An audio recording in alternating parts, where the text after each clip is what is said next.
मैं अब क्या करने वाला हूँ, एक छोटा सा ऑडियो प्ले करूंगा यहाँ पे डॉक्टर एपीजे अब्दुल कलाम का। आप में से कितने लोगों ने उनकी एक ऑटोबायोग्राफी है यूट्यूब के ऊपर जो गुलजार ने बोली है, गुलजार साहब ने, कितने लोगों ने सुनी है? किसी ने नहीं। देखो क्या हो रहा है। हनी सिंह के गाने कितने लोगों ने सुने हैं? 4 bottle vodka, 4 bottle vodka, 4 bottle vodka. उसमें सनी लियोन दिख रही है डांस करती हुई। माइंड हमारा वर्ड्स में सोचता नहीं है, पिक्चर्स में सोचता है। तो जैसे ही वो गाना चलेगा माइंड के अंदर सनी लियोन आएगी, सनी लियोन आएगी, आप नेट पे जाकर के सनी लियोन सर्च करोगे, हो गया टाइम पास। क्या होगा? बोलते रहेंगे आपके पेरेंट्स, बेटा ये मत कर वो मत कर। नहीं मम्मा कुछ नहीं कर रहा, मैं तो पढ़ाई कर रहा हूँ। कौन सी पढ़ाई होगी? क्यों करोगे पढ़ाई? कोई वजह ही नहीं है पढ़ाई करने की। If you need a reason to do something extraordinary, you need a purpose. जीने की कोई वजह चाहिए, कोई इंस्पिरेशन चाहिए। कौन है, कहां से आएगी वो? I strongly recommend you all, strongly recommend you. इतना स्ट्रांगली मैंने कभी अपनी लाइफ में किसी के लिए रिकमेंड नहीं किया। Doctor APJ Abdul Kalam students के लिए, उनसे बड़ी इंस्पिरेशन इस पूरी दुनिया में कोई नहीं है स्टूडेंट्स के लिए।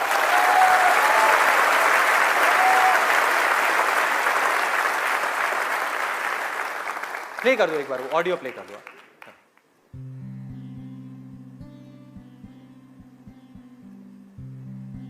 1990 के रिपब्लिक डे पर देश ने मिसाइल प्रोग्राम की कामयाबी का जश्न मनाया। मुझे पद्म विभूषण से नवाजा गया और डॉक्टर अरुणाचलम को भी। 10 साल पहले पद्म भूषण की यादें एक बार फिर हरी हो गईं। रहन सहन मेरा अब भी वैसा ही था जैसा तब था। 10 बाय 12 का एक कमरा किताबों से भरा हुआ और कुछ जरूरत का फर्नीचर जो किराए पर लिया था। फर्क इतना ही था कि तब यह कमरा त्रिवेंद्रम में था, अब हैदराबाद में। वेटर मेरा नाश्ता लेकर आया, इडली और छाछ, और आंखों में एक खामोश मुस्कुराहट मुबारकबाद की। मैं अपने हमवतनों की इस नवाजिश से छलक गया।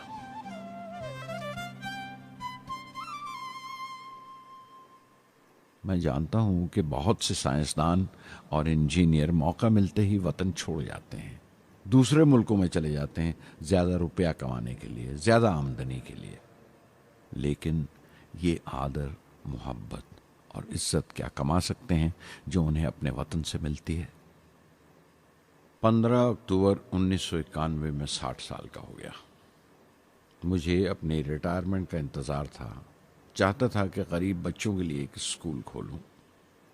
ये वो दिन थे जब मैंने सोचा कि अपनी ज़िंदगी के तजुर्बे, मुशाहिदे और वो तमाम बातें कलमबंद करूं जो दूसरों के काम आ सकें।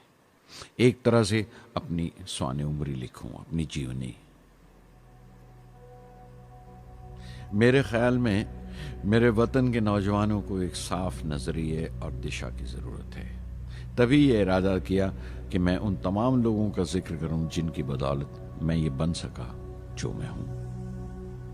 मकसद ये नहीं था कि मैं कुछ बड़े बड़े लोगों के नाम लूं, बल्कि ये कि कोई शख्स कितना भी छोटा क्यों ना हो, उसे हौसला नहीं छोड़ना चाहिए। मसले, मुश्किलें जिंदगी का हिस्सा हैं और तकलीफें कामयाबी की सच्चाइयां हैं। जैसा कहा है किसी ने, खुदा ने यह वादा नहीं किया कि आसमान हमेशा नीला ही रहेगा, जिंदगी भर फूलों से भरी राहें मिलेंगी। खुदा ने यह वादा नहीं किया कि सूरज है तो बादल नहीं होंगे, खुशी है तो गम नहीं, सुकून है तो दर्द नहीं होगा।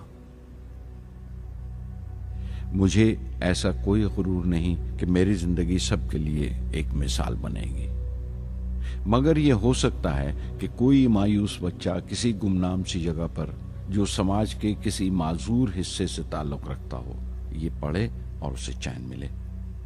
ये पढ़े और उसकी उम्मीद रोशन हो जाए। हो सकता है ये कुछ बच्चों को नाउमीदी से बाहर ले आए और जिसे वो मजबूरी समझते हैं वो मजबूरी ना लगे। उन्हें यकीन रहे कि वो जहां भी हैं खुदा उनके साथ है। काश हर हिंदुस्तानी के दिल में जलती हुई लौ को पर लग जाए और उस लौ की परवाज से सारा आसमान रोशन हो जाए।